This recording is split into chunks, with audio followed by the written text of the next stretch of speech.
네, 새 정부가 닻을 올린 지 열흘 남짓 만에 또 새 정부의 첫 역사적인 한미 정상회담을 앞두고 있습니다.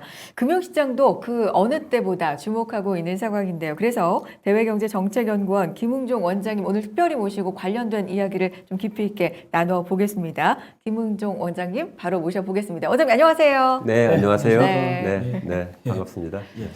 지난 연말에도 저희 방송 나오셔가지고 네, 네. 굉장히 많은 말씀해 주셨고, 근데 그 이후로 네. 불과 반년도 안 지났는데 네. 지금 엄청난 사건들이 많이 네, 일어났어요. 많은 일이 있었죠. 전쟁, 러시아 전쟁도 제해서 네. 뭐 코인, 주식, 네. 급락, 또 뭐 원자재 대란. 그러네요. 진짜. 올해 이제 경제 전망하기에 굉장히 또 수정 한번 해야 될 것 같은 그런 네. 생각이 드는데, 뭐 대외경제정책연구원도 최근에 뭐 세미나도 하시고 여러 가지 뭐 발표도 많이 하셨는데 어떻게 보십니까? 올해 전체적으로 분위기 좀 진단해 주시죠. 저희가 이번 주에 그 세계 경제 전망을 발표를 했습니다. 올해하고 내년하고요. 근데 일단 가장 핵심적으로 말씀드리자면 숫자로 보자면 전 세계 경제가 올해 한 3.5% 정도 성장할 거라고 봤는데 이거는 작년 하반기에 우리 예측했던 것에 비해서 한 1.1%포인트 떨어진 거니까 많이 떨어진 것이죠. 네. 그렇죠. 그 다음에 이제 우리가 이제 항상 키워드라고 해서 핵심적으로 이제 단어를 만들어서 발표를 하는데 중요한 건 초불확실성, 경로의 초불확실성을 내세웠습니다. 그러니까 지금 통화 정책이 전반적으로 정상화되고 코로나 이후에 그 회복기에서 통화 정책이 정상화되는 과정에서 굉장히 그 여러 가지 돌출 변수가 많이 있기 때문에 경로가 초불확실성이 있다. 따라서 각국의 정책 당국자들이 살얼음을 걷듯이 정말 조심해서 전적하고 있는 그런 상황이다. 뭐 이렇게 볼 수가 있겠죠. 금융시장이 굉장히 싫어하는 단어잖아요. 네, 그렇습니다. 불확실성. 네, 그렇죠. 네, 그 네. 앞에 또 초가 붙었습니다. 네. 진짜 얼마나 불확실한 상황인지 그 단어만으로도 좀 느낌이 오는데, 자, 이렇게 중요한 시기이기도 하고 새 정부가 출범한 지 앞서 말씀드렸습니다만 정말 얼마 안 됐잖아요. 열흘 남짓한 이 시점에 또 첫 한미 정상회담을 갖게 됐습니다. 굉장히 이례적으로 네. 한미 정상이 이제 빠르게 만나게 만난 되는 거죠. 건데, 그렇죠. 이 이유에 대해서도 좀 의견들이 분분한 것 같아요. 이제 쿼드 정상회담 일정 때문에 조금 우연히 겹쳤다. 뭐 이런 이야기도 있고, 그만큼 우리나라, 한국의 어떤 입지적인 위상이라든지 아니면 여러 가지 지금 상황에 빗댔을 때 좀 만날 필요가 있는 좀 중요한 시기다. 이런 얘기도 있고요. 어떻게 보시는지요? 쿼드 때문에 이제 동아시아를 오는 것은 분명한 사실이고요. 네. 예, 근데 뭐 쿼드 때문에 오면은 쿼드로 일본하고 만나고 가면 되는 것이죠. 예, 그럼 되는데 여기서 이제 한국을 2박 3일을 한다는 건 그만큼 지금 미중 전략 경쟁하에서 한국의 사실 전략적 위치가 굉장히 중요해졌죠. 그리고 그렇기 때문에 이거는 미국이 자기의 동맹을 다 규합을 해서 이제 어떠한 목적을 달성하기 위해서 하는 데 있어서 한국이 굉장히 그 위상이 올라갔어요. 그 위상이 올라간 게 좋은 것만은 아닙니다. 예, 그런 건 아닙니다. 어쨌든 간에 굉장히 중요한 위치를 차지하고 있기 때문에 우리나라가 당연히 바이든 정부로서는 한국과의 어떤 여러 가지 작업을 앞으로 해 나가는 데 있어서 분명히 해둘 것이 많이 있겠죠. 예, 그래서 새 정부하고 일단 인사를 튼다는 그렇죠. 것도 있지만 그렇죠. 최우선적으로 예, 선택을 했다는 게 네, 굉장히 우리나라로서 의미 부여를 안 할 수가 없는 거죠. 예, 근데 바이든 정부는 원래도 이제 이번 그 정상회담을 북한 이게 이제 키워드처럼 저희 여기고 있었는데 사실상은 근데 이번 방안은 아까 쿼드도 말씀하셨고 중국이 보다 좀 더 무게 중심이 있는 게 아닌가 이렇게 추정을 해볼 수도 있는데 중국 쪽에 무게 중심을 둘 만한 배경 이런 건 어떻게 좀 결국 이제 인도태평양 전략인데 이제 인도태평양이라는 것은 그전에 우리 아시아태평양이라고 많이 얘기했지만 인도태평양이라는 것은 예, 바다죠, 바다. 인도양과 태평양을 얘기하는 거죠. 인도가 인도라는 나라를 얘기하는 게 아니라. 네. 그래서 이제 이 인도태평양 지역에서 결국은 어떻게 이제 미국이 의도하는 바를 이제 추구를 해야 되고 바이든 정부가 그걸 추구를 하고 있기 때문에 네.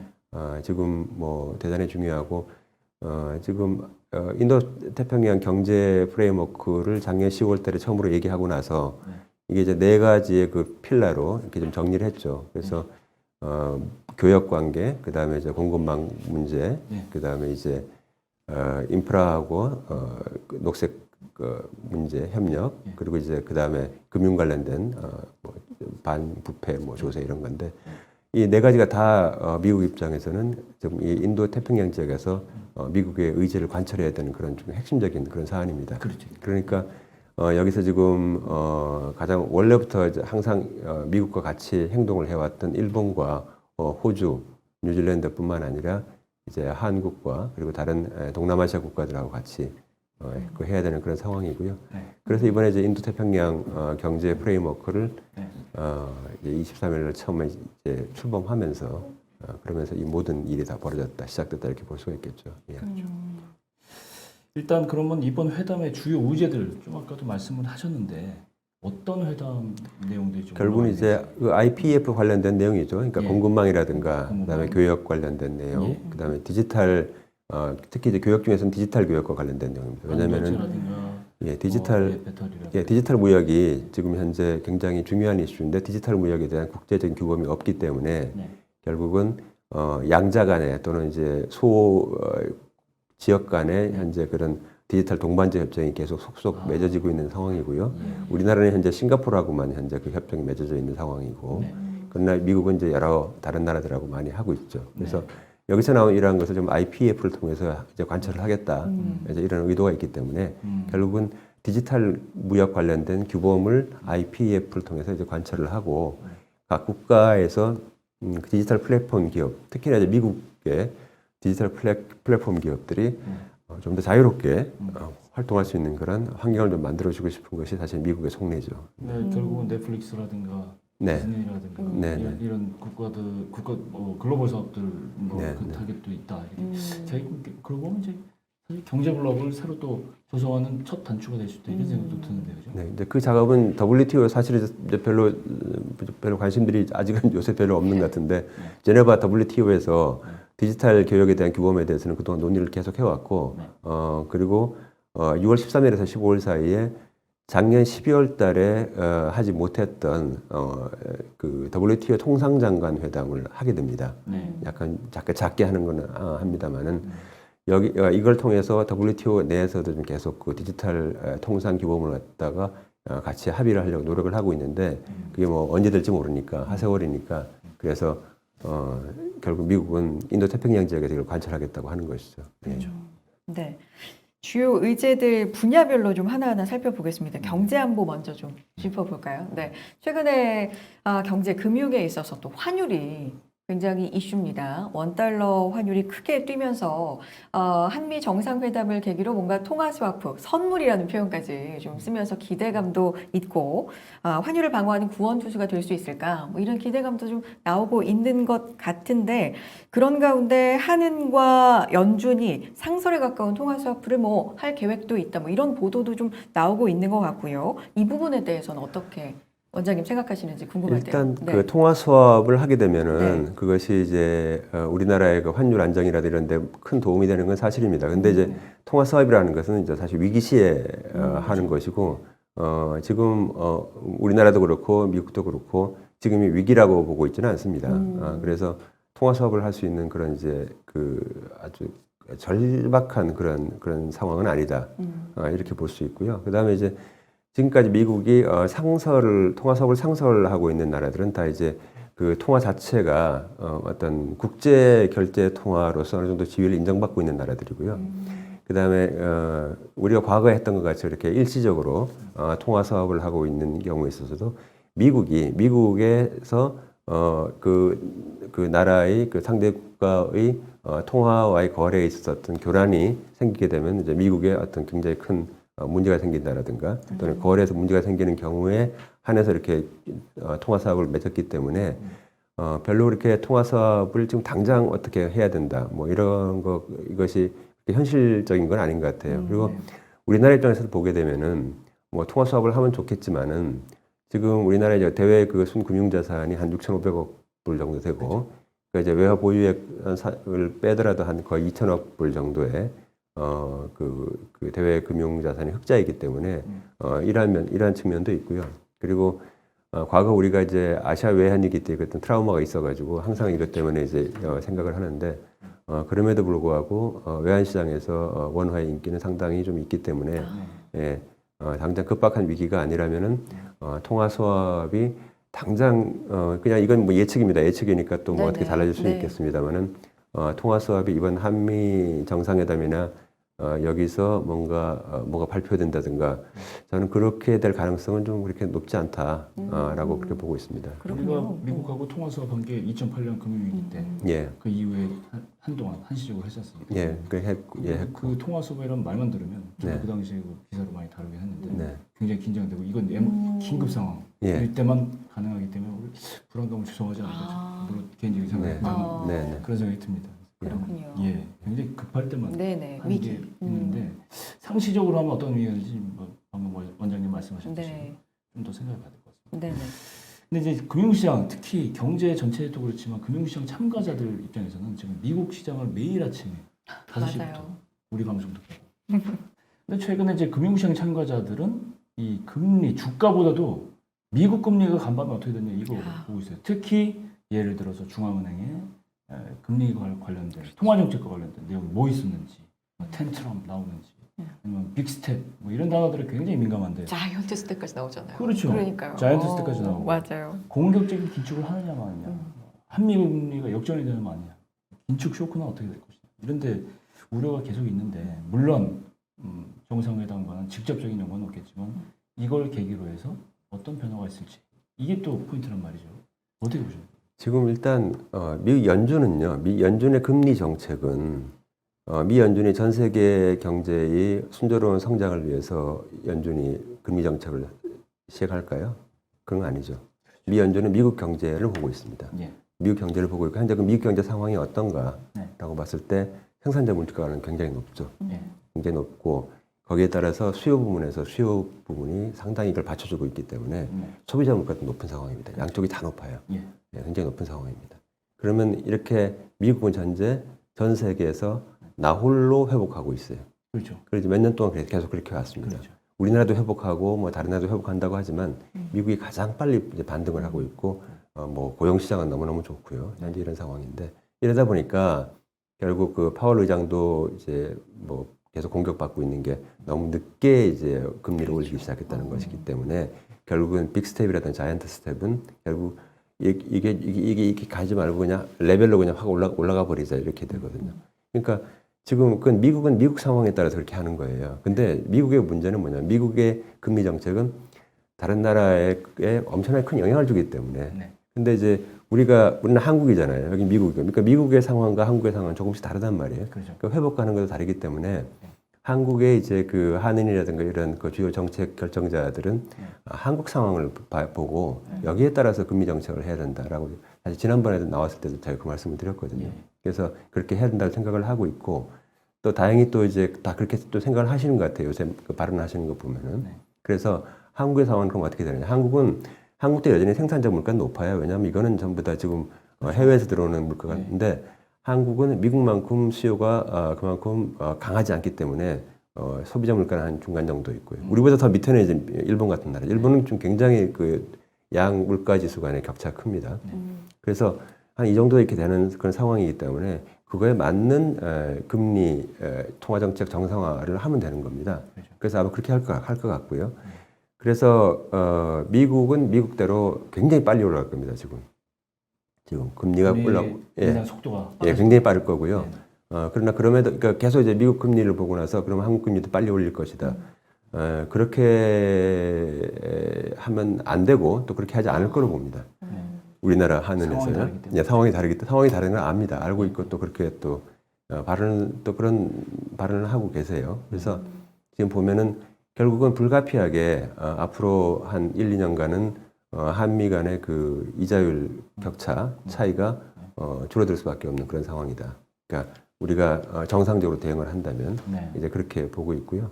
그래서 이제 그러한 상황에서 약간 좀 이렇게 줄어들면서 우리가 이렇게 되는 거죠. 천장 더 높으니까 이렇게 될 것이다라고 보고 있고 그리고 그거는 사실 지금 ECB라든가 일본이라든가 뭐 다른 곳에도 다 이제 그렇게 이제 인식을 하고 있는 것 같아요. 그래서 전반적으로 그 미국과의 어떤 그 금리 차이가 줄어드는 현재 그런 상황으로 갈 것이다. 그러면 그렇게 되면은 선진국 같은 경우는 이걸 다 좀 버텨낼 수가 있겠지만은 그렇죠. 약간 개도국이나 이런 곳에서는 결국은 뭐 우리가 불가피하게 외환위기라든가 이런 부채에 의한 뭐 위기라든가 이런 것이 생길 것이다. 제가 이제 재작년부터 계속 2022년 되면은 여기저기 뻥뻥 터질 것이라고 이렇게 얘기했는데 예, 올해 듣고 계속 바로 올해가 이제 왔습니다. 그러니까 네. 이제 뻥뻥뻥 터질 것 같습니다. 원장님 말씀하시니까 생각났는데 원장님 그때 말씀하신 게 이제 기억나거든요. 네. 근데 최근에 어젯밤에 뉴스를 보니까 유럽 쪽에 이탈리아라든가 일부 예전에 이미 금융위기 때 곤란을 겪었던 나라들의 금리가 굉장히 지금 스티프닝 예, 예. 치닫고 있습니다. 지금 주요 선진국가 중에서 가장 상황이 안 좋은 곳이 유럽이에요. 유럽은 사실 우크라이나 전쟁만 없었으면 사실은 작년 말 올해 초, 올해 중반까지 대단히 견조한 그런 성장 회복세를 보일 그런 트랙을 계속 가고 있었습니다. 네. 그쪽으로 궤적을 보이고 있었는데 전쟁으로 인해서 완전히 이 모든 것이 꺾였고 그래서 지금 현재 스태그플레이션 얘기도 많이 나오지만 한국을 포함한 모든 선진국에서 진짜 스태그플레이션의 가능성이 가장 높은 곳은 유럽입니다. 그러니까 유럽을 계속 봐야 됩니다. 근데 이제 유럽은 러시아가 경제가 안 좋은 것에 대해서는 뭐 러시아가 그것도 우리가 잘 봐야 되겠지만 러시아는 경제 규모가 한 우리나라 정도의 경제 규모이고요. 비슷하죠. 예, 근데 이제 그것도 작은 건 아닙니다. 상당히 크지만은 2014년도 이후에 그 크림반도 점령 이후에 제재를 받으면서 상당히 그 세계 경제와의 이제 약간 좀 거리가 좀 있었기 때문에 오히려 그것 때문에 러시아 경제 충격이 전 세계로 전이되는 것은 조금 막을 수가 있는 그런 상황인데 비해서 유럽은 굉장히 크죠. 유럽은 굉장히 크니까 결국 유럽에서의 어떤 그 타격 이것이 우리가 굉장히 앞으로 주의 깊게 봐야 되는 그런 상황입니다. 그렇죠. 네. 최근에 시장 참여자들이 정말 그래서 FOMC 일정 나오면 그거 네. FOMC 예. 어떻게 되나 이렇게 지켜보다가 예. 또 그게 지나가면 네. 뭐 일단 발언이 또 어떻게 나오나 이런 예, 것도 예. 주목하고 있고요. 예, 예. 어쨌든 금리 얘기를 할 때 정말 많은 걸 봐야 되지만 실질적으로 기본적으로 생각을 한다면 체감하는 물가가 진짜 높아지고 있다는 거죠. 저도 그렇죠. 진짜 많이 맞습니다. 느끼거든요. 그렇죠? 세계적으로 글로벌적으로 인플레이션이 이제 심해지고 있고 이런 가운데에서 뭐 40여 년 만에 굉장히 가장 높은 소비자 물가 지수도 계속해서 지금 발표가 되고 있는 상황에서 한미 정상회담이란 말이죠. 이 한미 간에 공조할 수 있는 방향은 또 뭐가 있을까? 이런 것도 결국 이제 공급망 듣고 협력 싶어요. 같은 네. 것이 있는데 공급망 협력에서 사실은 지금 현재 인플레이션 문제와 관련해서는 국가 간 공조라는 게 상당히 어렵습니다. 어렵고요. 일단은 이제 조금 저는 이제 우려스러운 건 뭐냐면은 지난 40년 동안 우리가 인플레이션을 모르고 살았고요. 지금 전 세계 살고 있는 사람의 과반수는 인플레이션이라고 하는 걸 잘 모르고 있는 사람들이고 경제학자들도 인플레이션에 대한 공부를 갖다 그동안 워낙 안 했기 때문에 지금 40년 전을 무슨 일이 있었는지 다시 좀 보고 있는 상황입니다. 잊어버렸죠. 근데 이제 저희 세대 같은 경우는 보면 제가 뭐 아주 이제 뭐 대학교 때는 아닙니다만 아주 어렸을 때는 보면 항상 그 인플레이션 항상 스태그플레이션 이거에 대해서 계속 얘기를 듣고 이제 자랐던 그런 세대로서 이렇게 보면은 지금의 상황이라는 것은 그 40년 전 상황보다는 훨씬 그 나은 상황이에요. 그러니까 너무 좀 시장이 좀 패닉하지 않았으면 좋겠다. 그리고 그 당시보다는 정책 당국자들이 훨씬 더 많이 알고 있습니다. 어떻게 대응해야 될지. 그렇기 때문에 조금 더 좀 긴 숨을 가지고 좀 봤으면 좋을 것 같고요. 양국 간에 우리가 이제 협력을 할 수 있는 것은 지금 예를 들어 첨단 제품, 첨단 산업이나 첨단 기술에 대한 어떤 공급망 안정성을 서로 확보하는 문제는 사실은 지금 얘기하고 있는 그런 거시경제 안전성이라든가 이런 부분은 조금 좀 거리가 있는 그런 것이고 범용 제품에 대한 어떤 안정성 문제 사실 이것이 좀 현재 더 중요한 문제입니다. 그래서 곡물이라든가 에너지라든가 그 일상적인 어떤 그런 물건들을 안정적으로 적기에 공급할 수 있는 이것이 굉장히 중요한데 그것이 지금 미국이 잘 안 되고 있어요. 우리나라하고 좀 다릅니다 상황이. 그러니까 우리나라는 지금 보면 마트에 가면은 물건이 다 있어요. 근데 미국은 지금도 현재도 마트에 가면은 물건이 없거나 하는 경우가 많이 있거든요. 그래서 이게 제대로 한국에 물건이 들어와도 그것이 제대로 전달이 안 된다라든가 이런 문제가 현재 계속 일어나고 있기 때문에 미국에서의 어떤 그런 그 공급망 안정성이라는 건 굉장히 우리보다 한 차원 더 높은 그런 상황이다 이렇게 보고 있고요. 그래서 범용 제품에 대한 공급망 안정성 이게 굉장히 중요하다. 이거는 이제 미중 경쟁에 따른 첨단 기술, 첨단 산업에 대한 협력과는 별개의 문제를 우리가 현재 같이 대응을 해야 될 현재 그런 상황입니다. 예. 예, 구분을 해야 됩니다. 예. 네, 그거는 네. 범용 제품이라는 말씀을 방금 하셨는데 음. 가장 대표적인 사례는 뭔지 아세요? 범용 제품이요? 예, 사실 잘 범용 제품에 대한 모르겠어요. 공급망 공동 구축. 설명해 저는 주세요. 식용유가 생각이 났습니다. 예. 식용유. 대표적인 거 아닐까요? 최근에 예, 뭐- 식용유 근데 지금 굉장히 재고가 많기 때문에요. 예. 너무 이렇게 패닉 바잉 안 하셔도 될 것 같고요. 근데 이제 그러면- 문제가 실제로 예. 거기에 대한 두려움 때문에 생기니까 이게 이제 그런 제품 사소하지만 사소하지 않다고 예. 생각합니다. 아니 지인이 정말로 뉴스에서 식용유 가격에 대한 얘기가 나오니까 너무 뭐랄까 좀 생소하고 그렇죠. 약간 낯선. 낯설고 진짜 그렇다고 얘기하는데 뭐 우크라이나 보면 그 해바라기, 네. 해바라기, 팜유, 예, 네. 해바라기고 그다음에 인도네시아 팜 예. 전부 다 이제 그 식용유로 지금 그렇죠. 다 이렇게 그렇죠. 관련되는 건데 전부 다 거기서 이제 뭐 좀 문제가 생기고 있다 이제 그렇게 얘기하고 그렇죠. 있고. 근데 이제 이게 그 지금 이제 식량이라든가 곡물 같은 경우도 보면요, 이게 곡물만큼 이게 예측이 가능한 것도 없어요. 그러니까 네. 어떤 기후가 갑자기 어떤 문제가 생기거나 이러지 않으면 예. 예측이 가능해요. 꾸준하죠. 예, 아니 그 예측이 할 수가 있습니다. 이만큼 파종 면적을 보게 되면은 예. 얼만큼 수확이 된다 이게 아, 이게 다 예측. 나옵니다. 아. 나오는데 지금 작년 우크라이나 전쟁 이후에 작년 가을에 그 뿌렸던 그 이제 그 해바라기. 겨울밀, 예, 겨울밀이 우크라이나산 우크라이나 러시아산 겨울밀이 올 봄에 수확이 돼야 되는데 네. 우크라이나 전체에서 봤을 때 그 동쪽하고 북쪽의 이 주로 이제 곡창지대인데요. 네. 그쪽에서 지금 한 전쟁. 20% 이상 수확을 못 할 것 같아요. 그렇죠. 전쟁 때문에. 지역이니까. 그래서 이제 안 되고 그럼 그걸 전 세계가 다 보고 있어요 지금. 네. 그리고 이제 그 지역이 또 올 봄에 봄밀을 갖다가 이제 파종해야 되는데 그 한 30%좀 파종 못 할 것 같아요. 자, 그래서 자, 근데 그걸 다 근데 이제 중요한 건 이제 그걸 다 보고 있어요. 보고 있으니까 미국이나 브라질이나 아르헨티나나 뭐 이런 다른 곡창지대에서 그만큼 파종 면적을 늘리면 되거든요. 그리고 이제 늘리면 된다는 게 단순히 이제 전 세계의 경제를 위해서가 아니라 자기가 생각해 보니까 가격이 높을 것 같으니까 자기가 이번에 이쪽에 그동안 안 쓰던 밭까지 다 해가지고 이제 더 파종 면적을 늘리면 되는데 문제는 뭐냐면 그렇게 해서 조금씩 늘어난다고 할지라도 지금 이미 곡물 시장은 이미 그 상당히 투기적 수요가 지금 많이 들어와 있는 상황입니다. 네. 그래서 시카고 이제 그 곡물 시장 같은 경우도 보게 되면은 요새 선물 같은 게 계속 이제 가을 선물 같은 것도 보면 6개월쯤 이런 것도 좀 계속 좀 높은 가격으로 형성되고 있어가지고 이 투기적 수요가 있다. 좀 이런 거죠. 투기적 수요가 아니라면 지금 가을이나 겨울 돼 가지고는 상당히 지금 특별한 기후에 문제가 없는 한 상당히 곡물의 가격이 안정이 되는 게 정상적이다. 그렇죠. 이렇게 볼 수 있어요. 네. 그래서 지금 9월이나 10월, 8월이나 9월, 10월 이때 가서는 밀이라든가 옥수수라든가 대두에서 좀 문제가 생길 수가 있어도 그 뒤가 되면은 사실 안정이 될 수가 있는 그런 상황인데 예, 현재 농산물은 그렇습니다. 그럼에도 불구하고 이제 그런 부분을 좀 제거해 줄 수 있는 방법이 있으면 그렇게 해야 되는 이제 그런 상황입니다.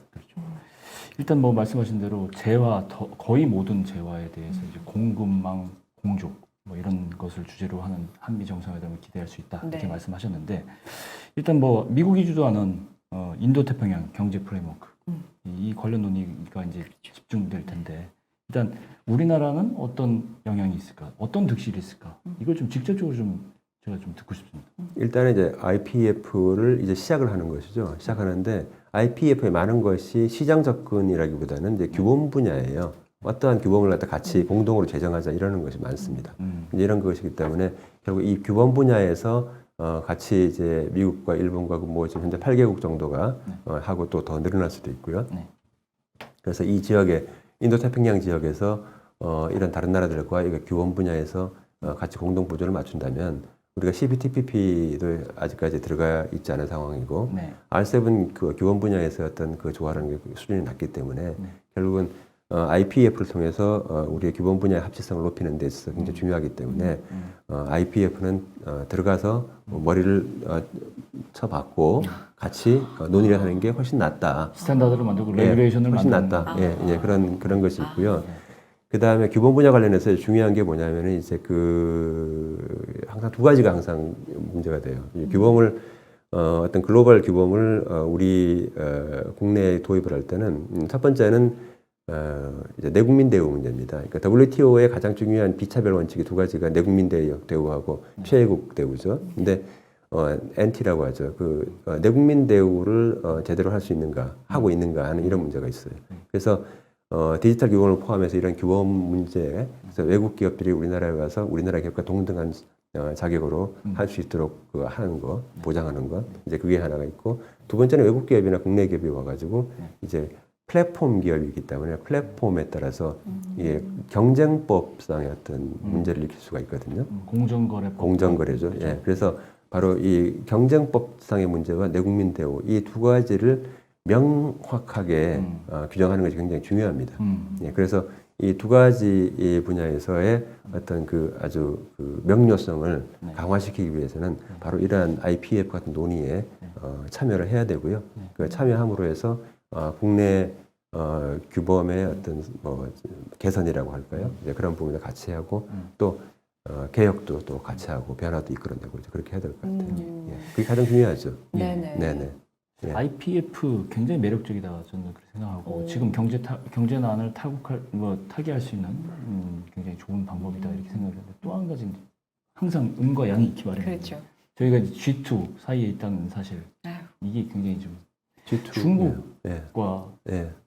상당히 이 미국의 지금 하는 모든 것들이 사실은 중국을 겨냥해서 어떤 방어책인데 우리가 거기에 집중하게 되면 다시 또 중국과의 문제가 또 생기지 않을까 그런 걱정이 듭니다. 근데 이제 IPF가 물론 이제 뭐 여러 가지 얘기가 있는데 비시장 경제하고는 이제 IPF를 하지 않고 결국 이제 보면은 이제 현재 8개국 정도 이제 그렇게 되고 있는데 이거는 어쨌든 간에 우리가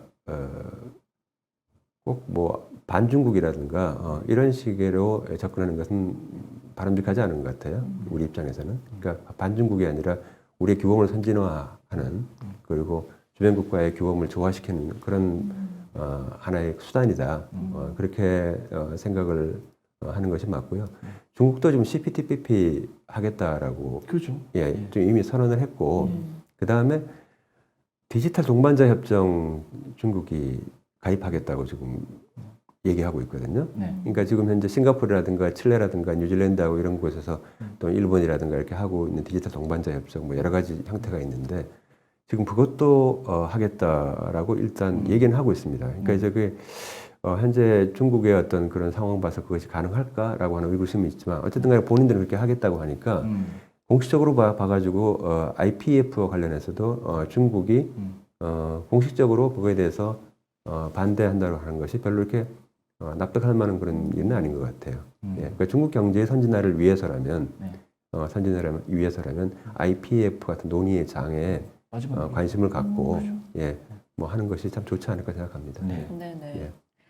이번 한미 정상회담 방한에서 바이든 대통령이 이제 대아시아 연설을 또 준비하고 있다. 이런 소식이 들립니다. 근데 이게 일찍이 4월부터 좀 보도가 됐어요. 대아시아 메시지에 좀 바이든이 공을 들이고 있다. 이런 얘기도 좀 전해졌는데 이걸 어떻게 좀 해석을 해봐야 될까요? 뭐 100% 그냥 그 말 그대로 들으면 안 되고요. 그래요? 자 보십시오. 바이든 정부 이제 또 중간 선거가 있지 않습니까? 그렇죠. 그리고 이거는 이제 뭐 이 IPF는 트레이드 팩트라고 그러죠. 그러니까 통상협정이 아니죠. 통상협정이 아니기 때문에 의회의 비준을 받을 필요가 없고요. 그럼 의회 비준을 받지 않아도 되는 어떤 이니셔티브인데 그러면 그것을 이제 만약에 모든 국가들이 서로 합의했다고 합시다. 가을쯤 돼서 다 합의했어요. 이제 지금부터 시작이니까. 합의했는데 만약에 중간 선거에서 뭐 미국 민주당이 패배하거나 또 한 2년 더 뒤에 가서 2024년에 가서 또 뭐 미국에서 정권 교체가 일어난다라든가 이렇게 되게 되면은 이 IPF라는 이니셔티브 자체가 공중으로 사라질 수가 있겠죠.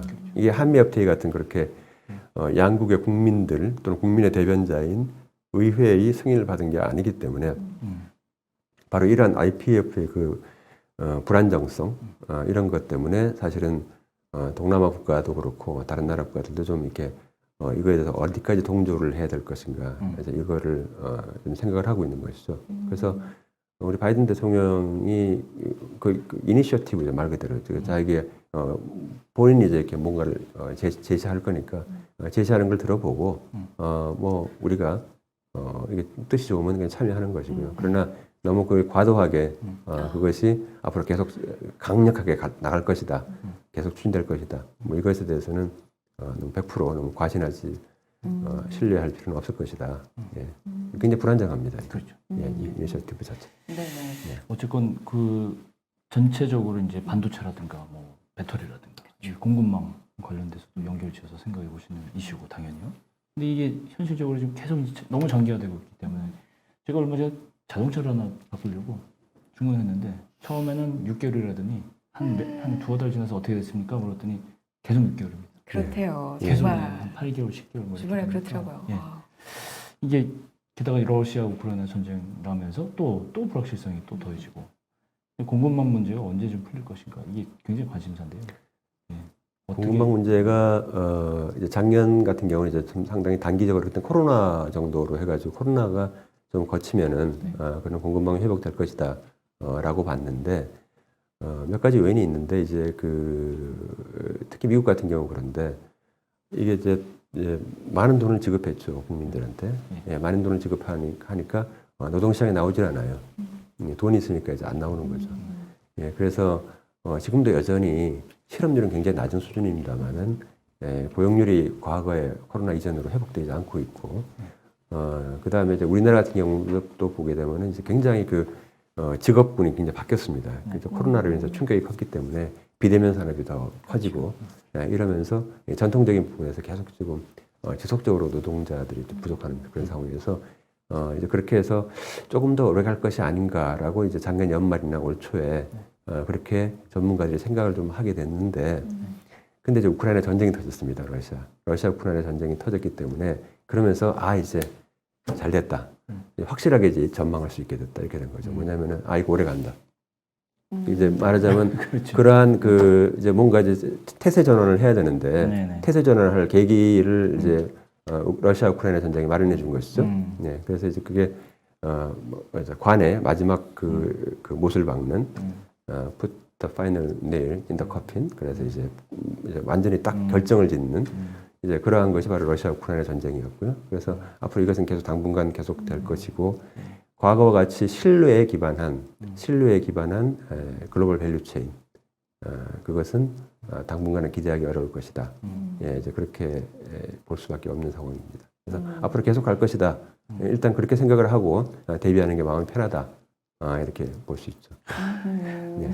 굉장히 명쾌하신데 예. 굉장히 참 우울해지네요. 맞아요. 그래서 길게 장기로. 좀 평화로운 제가 이제 요새 하는 얘기가 평화로운 번영의 시기가 끝나가고 있다. 지난 30년간 우리가 누렸던 세계는 굉장히 행복한 시기였어요. 긴 그 역사에서 봤을 때 굉장히 예외적인 시기였다. 예, 그렇게 볼 수가 있죠. 예, 그렇지 않습니다. 그렇죠. 역사를 어디서부터 어디까지 보느냐에 따라 좀 시각이 달라질 수 있는데 예. 굉장히 길게 보면 예, 굉장히 행복한 시기였고 그게 예. 끝나가고 있다. 예. 1970년대, 80년대 힘들었습니다. 전 세계 여러 가지 일이 많았는데 그래도 그때는 지금보다는 훨씬 더 낭만적인 시기였다고 볼 수가 있고요.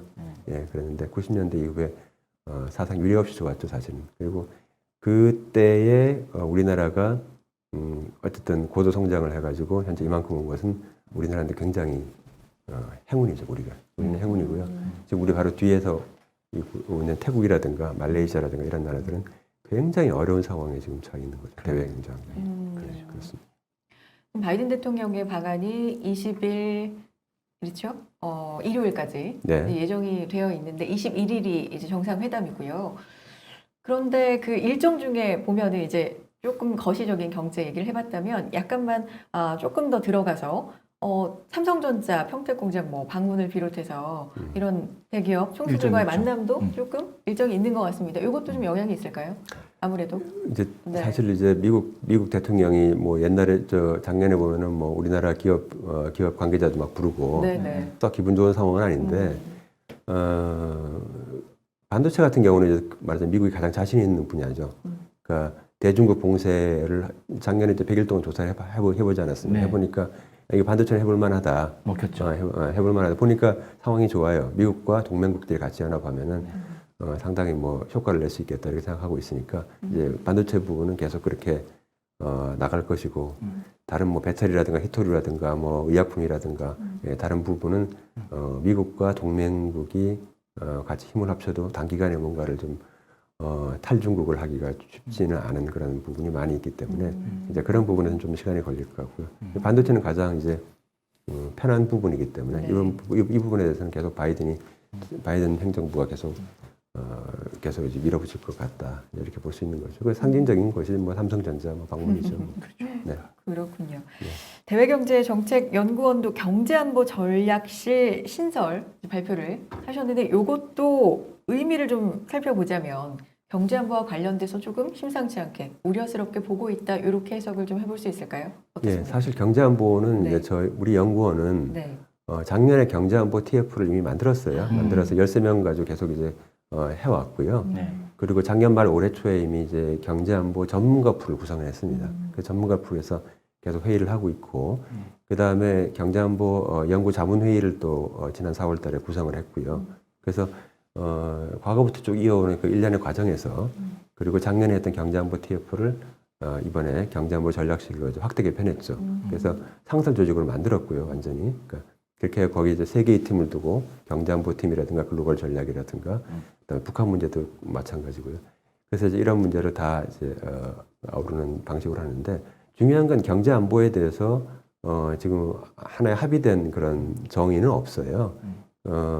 이제 그 굳이 얘기하자면 외부의 어떤 경제적 위협으로부터 선제적으로 이걸 어떤 위협을 방어하고 대응하는 것이 이제 경제안보인데 구체적으로 보게 되면 이제 예를 들어서 기술안보라든가 산업안보라든가 무역안보라든가 그다음에 식량안보, 에너지안보 뭐 이런 것이 다 포함이 되어 있는 굉장히 넓은 개념이다. 그래서 그런 부분을 다 할 수 있는 연구원이 이제 우리가 대외 경제를 하다 보니까 이제 뭐 좀 할 수 있을 것 같다는 생각이 좀 들었습니다. 그래서 네, 하고 있죠. 뭐 경제안보도 그렇고 지역적 군사적 안보 이런 문제도 좀 있고 뭐 미중 갈등 얘기를 좀 안 해볼 수가 없는데 네네. 좀 전에도 언급은 됐지만 중국 견제에 관련해서 코드 문제 이건 다시 한번 좀 얘기를 좀 해봐야 될 것 같은데요. 윤 대통령이 이미 뭐 선거 전에도 미국 이런 문제에 대해서는 언급을 했었고 지금은 어떻게든지 조금 달라졌다. 뭐 이 내용은 좀 바뀌었다 생각되는데 어쨌건 미국이나 일본이 이 코드에 한국을 꼭 필요로 하는지 이것도 좀 다시 한번 확인해보고 이번 정상회담을 통해서 확인해볼 수 있지 않을까 이렇게 생각이 드는데 코드라는 것은 이제 코드에 우리나라가 들어가면 더 이상 코드가 아니죠. 예. 그렇죠. 그 코드가 사자니까. 네, 예. 그래서 아닌데 코드라고 하는 것이 무슨 뭐 이렇게 딱 굉장히 아주 익스클루시브 아주 배타적인 그런 거면서 굉장히 강한 그런 연대 그런 것이 아니기 때문에 네. 코드에서 논의되고 있는 여러 가지 문제에 대해서 우리가 충분히 다 논의를 하고 있기 때문에 제 개인적인 생각은 뭐 코드에 우리가 들어가려고 애쓸 필요도 없는 것 같고요. 네. 그냥 코드의 동향만 좀 저희가 파악을 하면서 그에 이제 따라가면 될 것 같다 이제 이렇게 보고 있습니다. 다만 이제 여러 가지 이제 여러 가지 협력체라든가 이런 것이 있는데 그런 거에 대해서 우리가 계속 관심을 갖고 한 발을 담그고 하는 이러한 노력은 그렇게 계속을 해야겠다. 그러나 꼭 그것이 코드가 돼야 될 필요는 없을 것 같고요. 그 다음에 이제 인도가 이제 코드에 들어가 있습니다만은 사실 인도가 그동안에 이제 보이고 있는 여러 가지 그 행동을 보게 되면은 항상 좀 다르죠. 다른 나라들하고. 예, 다르고. 그래서 인도를 이제 넣음으로 해서 굉장히 그 어떤 여러 가지 그 색깔이 희석이 되는 측면이 있고요. 그러면서도 인도를 넣음으로 해서 뭐가 좀 잘 안 굴러가는 측면도 있고 그럼에도 불구하고 인도가 너무나 중요한 나라이기 때문에 또 뺄 수가 없는 측면도 있고 그래서 결국은 이제 잘 같이 안 가려고 하는 인도를 갖다가 이제 끌고 가야 되는 이제 현재 이러한 측면이 있기 때문에 인도의 전략적 위치가 그래서 중요해지는 거고 인도가 있음으로 해가지고 오히려 우리 입장에서는 쿼드가 우리로부터 너무 멀리 떨어져 가지 않게 하는 효과가 있고요. 그래서 여러 가지 면에서 이렇게 봤을 때 우리가 뭐 쿼드에 들어가려고 뭐 우리의 여러 가지 전략적 이익을 갖다가 희생한다라든가 뭐 그렇게 할 필요도 없는 것 같고요. 그냥 이렇게 보고 있으면 될 것 같다는 생각이 듭니다. 네. 중국도 지금 어떻게 한미 정상회담에서 무슨 얘기가 나오는지 굉장히 좀 주시를 그렇죠 하고 있을 것 같은데 작년에 한미 정상회담에서 중국 견제를 조금 직접적으로 언급한 그런 사례가 있기 때문에 또 대통령이 바뀌었기 때문에 기조가 어떻게 될지 굉장히 좀 주목하고 있을 것 같거든요. 이번에는 중국과 관련돼서 어떤 기조로 어떤 얘기가 좀 오고 갈까요? 작년에 이제 한미 정상회담은 그 전에 굉장히 긴 시간 동안에 서로 양국 간에 정상이 만나기 전에 많은 협의를 했습니다. 많은 협의를 했고 글자 작고 하나하나 가지고 다 이렇게 서로 깊은 논의를 했고요. 여기에 이제 대만이라는 말이 들어갈 것이냐 말 것이냐 뭐 그런 것부터 해서 굉장히 많은 논의를 한 상황이고 지금 이번 같은 경우는 보게 되면은 지금 시간도 별로 없었고요. 네. 그리고 이제 새 정부하고 바이든 정부가 충분히 물론 한미 정책 협의를 하긴 했습니다만은 예, 그랬기 때문에 굉장히 양국 간의 어떤 그런 특별한 관계를 다시 한번 재확인하는 대단히 아주 훈훈한 그러한 상이 될 것이다. 그러나 구체적으로 뭔가를 지금 현재 갖고 있는 어떤 그러한 현상을 변화시킬 만한 그런 것을 말하기는 좀 시간이 좀 빠르다. 예, 그렇게 봅니다. 그래서 우정을 재확인하는 그런 우정을 과격하게 재확인하는 예, 예, 선언적인 행사가 좀 됐어요. 그러한 기회가 된다면 네. 그거는 미국보다 우리한테 더 좋은 것 같아요. 예, 그렇게 하는 것이. 네. 결론적으로는 우리에게 좀 더 유리할 수 있고 네, 네, 그렇군요. 예. 어쨌든 알맹이가 있으면 좋을 텐데 그건 없어도 굉장히 격하게 서로를 예, 위하고 예, 칭찬하고 예. 뭔가 이렇게 네. 우정을 다지는 네. 그런 그런 이벤트가 자리는 되고 있어요. 예, 예. 그리고 그런 자리는 그다음에 좀 이렇게 지금 나오고 있는 여러 가지 그 네. 이슈에 대해서는 앞으로 이제 단기적으로 봤을 땐 가을까지 네.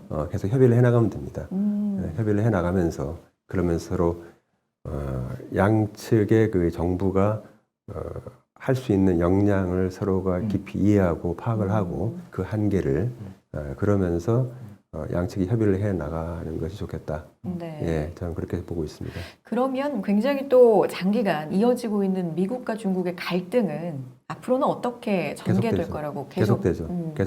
계속되고 쭉 계속되는 네. 거죠. 이거는 뭐 기술 경쟁도 그렇고 뭐 산업 간의 경쟁도 그렇고 이런 부분이 쭉 계속될 겁니다. 그래서 이거는 그냥 상시 변수다.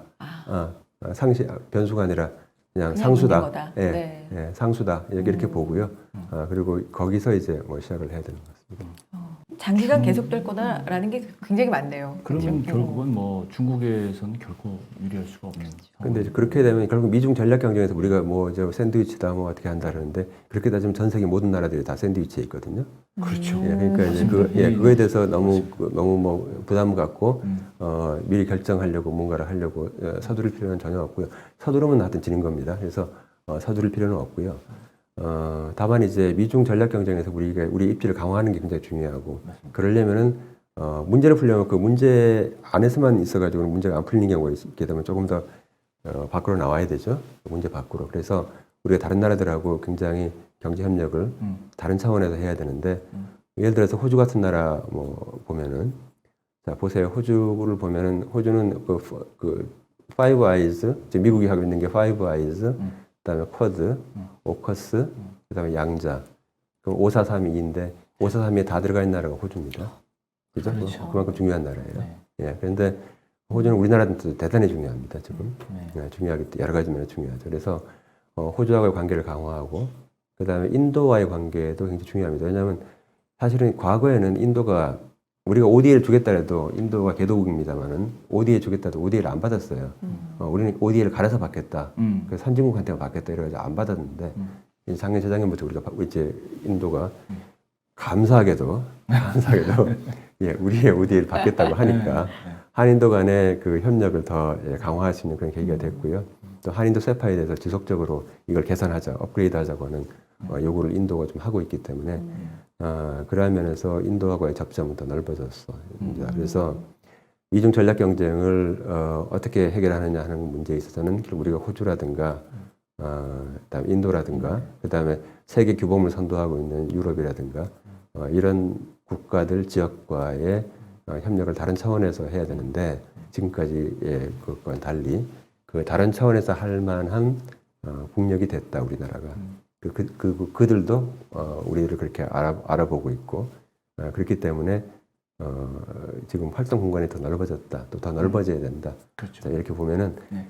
그 가운데서 이제 미중 전략 경쟁을 다시 이렇게 바라보면은 훨씬 더 강화된 그런 우리의 입지 속에서 우리의 영역이 더 넓어질 것이다 이렇게 볼 수가 있는 것이죠. 네. 대외경제정책연구원에서는 올해 중국 경제 성장률 얼마 보셨습니까? 제가 기억이 안 나서 그런데.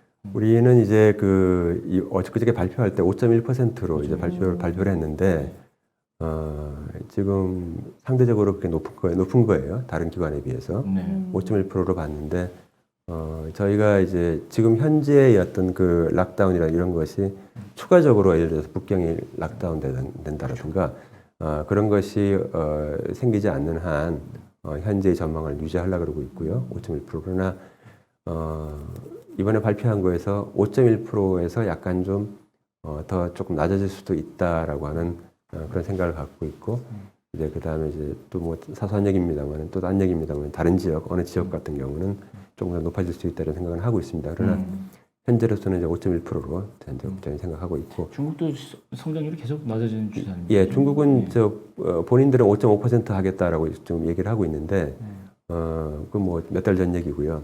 그래서 근데 뭐 아직은 뭐 조정하고 있지는 않죠. 예, 예. 형님, 그는 중국 경제 성장률 얘기할 때 마오파, 모팔 이런 단어 들어본 적 있어요? 들어봤는데 정확하게는 모르겠어요. 중국이 한동안 경제 성장률은 무조건 8% 넘긴다 그렇죠. 그래서 마오파 정책이라고 불리긴 했는데 5%라는 얘기 들으면 굉장히 생소한 전체적으로 이제 진짜 이렇게 중국이 저성장으로 갈 수 있냐 그러고 말할 수 있을 정도로 저는 생각하는데 지금 코로나 때문에 봉쇄 정책 터지고 방금 원장님 말씀하셨듯이 베이징까지 만약에 봉쇄가 된다면 이 숫자도 장담할 수 없는 거 아닙니까? 네. 그렇죠. 우리는 그러면 만약에 그렇게 됐을 때 중국이 안 좋아지는 게 반드시 우리나라의 경제에는 좋은 게 아닙니다. 연동되기 때문에. 중국이 안 좋으면 이제 타격을 받는데, 네. 지난번에 말씀드린 것 같은데, 우리가 중국으로 수출을 많이 하고 있죠. 많이 하고 있는데, 수출 많이 한 것이 중국 시장을 보고 수출하는 것보다는, 그 다음에 중국으로 가서 그것이 다시 전 세계로 가는, 이러한 부분이 많기 때문에, 중국 경제가 우리한테 대단히 중요하고, 하지만은, 현재 그 숫자로 보이고 있는 어떤 그러한 경제 관계에 비해서는 중국 경제의 부정적인 영향을 덜 받아요, 사실은. 그래서 전 세계의 경제, 그러니까 중국과의 교역은 전 세계 경제에 더 많은 영향을 받아왔어요. 예, 그래서 중국은 뭐 어떻게 되더라도 전 세계 경제가 잘 되면은 중국으로의 수출이 더 잘 된다라든가 이러한 그 관계가 여전히 지금도 유효하기 때문에 중국 경제가 나빠지면 우리한테는 안 좋은데 안 좋은데 그 부분은 좀 감내할 수 있는 수준이 아닌가. 물론 지금 이 말씀을 중국에서 좀 비즈니스 하고 계신 분들은 저 말도 안 된다. 내가 너무 힘든데 말이야 이렇게 말씀하시겠습니다만은 전체적으로 봐서는 그런 상황이다. 이제 그렇게 봅니다. 네. 대본에 없는 얘기입니다. 제가 지금 대본이라 봐야 이제 저희가 질문할 걸 준비했는데 저는 얼마 전에 어떤 저서에서 읽은 얘기인데 이 글로벌 경제, 특히 세계화라고 일컬어졌던 지난 수십 년간의 세계화 정책이 뭐냐면 이제 미국은 금융을 담당하고 그 번 돈으로 제조는 중국이나 다른 아시아권이나 이쪽 웨스트 사이드 공장. 지역에서 하고 또 다른 거는 또 다른 이렇게 협업이 돼서 이제 세계화가 진행됐는데 이제 그런 구조가 컨스트럭션이 깨지고 있다. 그래서 다시 뭐 리쇼어링도 해야 되고 이걸 빨리 서둘러야 된다고 얘기하고 그래서 대안으로 나온 게 이제 블록 경제. 이게 대안이다. 이렇게 주장하는 분들이 있어요. 그죠? 이게 되면 중국이 만약에 저렇게 되면 그 속도가 더 빨라지는 게 아닌가. 저는 그렇게 생각이 드는데 그렇게 되면 결국은 좀 아까 지금 우리가 논의하고 있는 여러 가지 경제 블록에 대한 중요성이 굉장히 높아질 것이다. 이렇게 저는 생각이 드는데요. 블록은 대안이 될 수가 없죠. 블록은 그냥 결과죠. 블록이 그것이 어떤 해법은 될 수는 없는 것 같습니다. 자, 우리는 이제 그걸 이미 옛날에 한번 겪어봤어요. 100년 전에. 뭐, 그때는 다 존재하지 않았습니다만, 우리가. 블록화 있죠. 그러니까 100년 전에 베레포크 시대 때, 그 유럽에서 그렇게 했을 때, 그 당시에 생산을 독일과 미국이 담당하고 있었고요. 금융은 영국이 담당하고 있었습니다. 그렇죠. 예, 그리고 그때는 사실상 글로벌라이즈 된 세계화된 세계였어요. 물론 지금 있는 수많은 개도국, 우리나라를 비롯한 그 개도국들은 거기 혜택에 이제 들어오지를 못하고 있습니다만은, 그렇죠. 예. 그리고 이제 그것이 1930년대 블록화가 됐고요. 그죠? 블록화되면서, 그것이 이제 안 좋은 방향으로 그냥 가게 된 것이죠. 그래서 이 블록이 이제 해법은 아닌 것 같고요. 이제 어쩔 수 없이 그렇게 된다면 이제 할 수 없이 그렇게 가는 거지만, 그거는 모든 사람들한테, 모든 국가들한테, 피해를 주는 이제 그런 것이 될 수밖에 없는 그런 상황이죠. 그렇죠. 네. 근데 이제 그 방향으로 가고 있습니다. 그 방향으로 가고 있죠. 불가피하게 가고 있는데 과거의 그 교훈, 과거로부터 받는 교훈은 결국은 이제 그렇게 하다가는 다들 말은 안 하고 있습니다만 우리가 좀 해줘야 되는 게 그 블록화의 것은 전쟁이에요. 그렇기 때문에 그걸 막아야 되거든요. 그걸 막아야 되기 때문에 결국은 우리가 범용 제품이라든가 일상의 우리가 교육이라든가 일상의 투자라든가 이런 부분에 있어서는 우리가 이쪽은 건드리지 말자.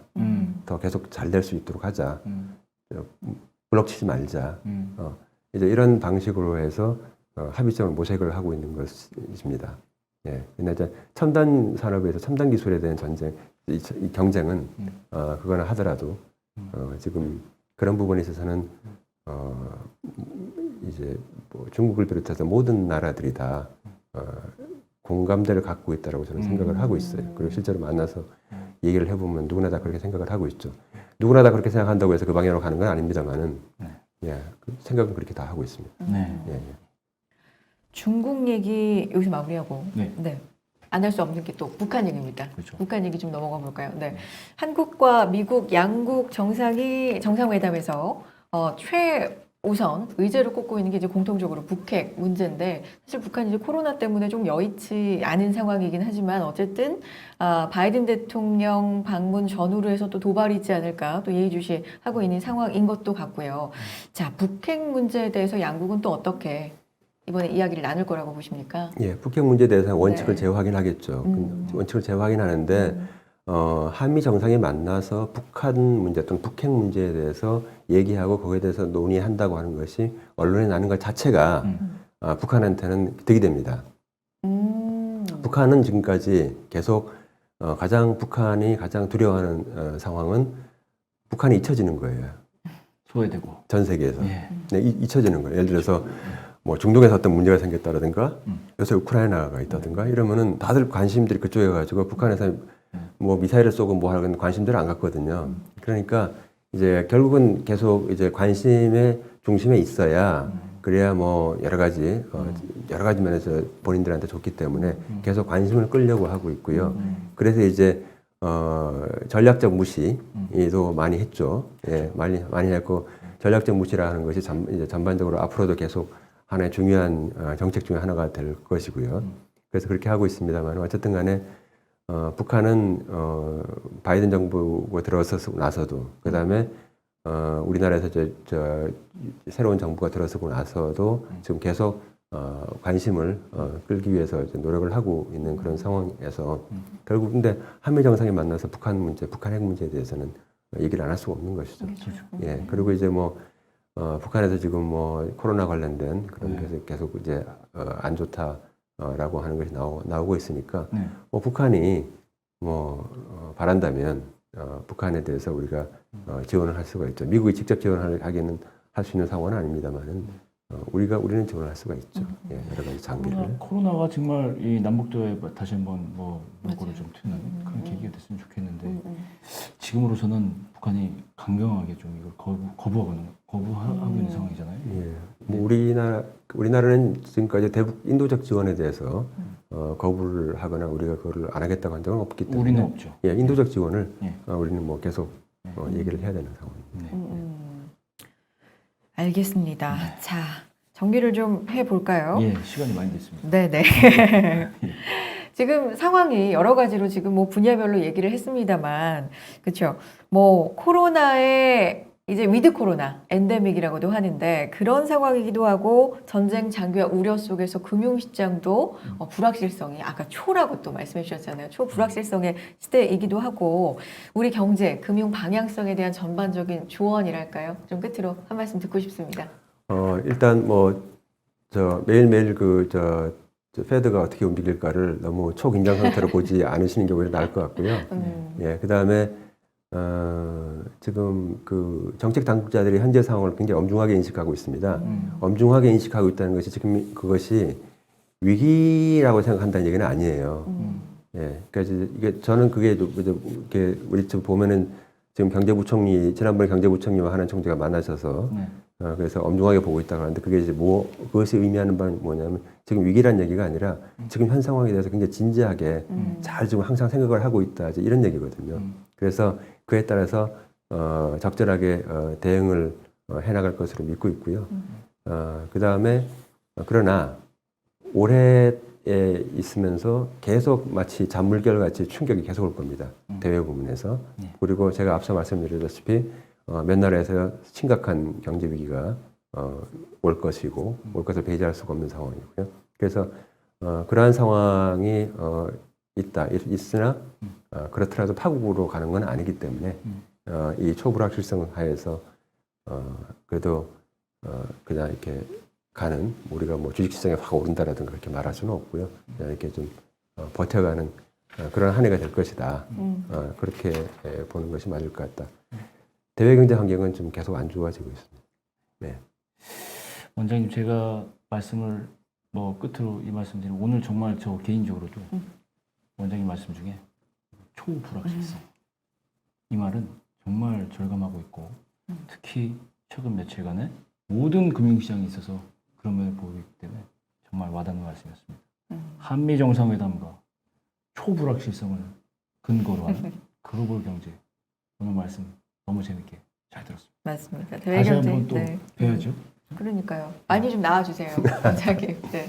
또 초청해서 만나 뵙도록 하겠습니다. 대외경제정책연구원 김웅종 원장님과 이야기 나눠봤습니다. 고맙습니다. 네, 감사합니다. 네, 감사합니다. 네.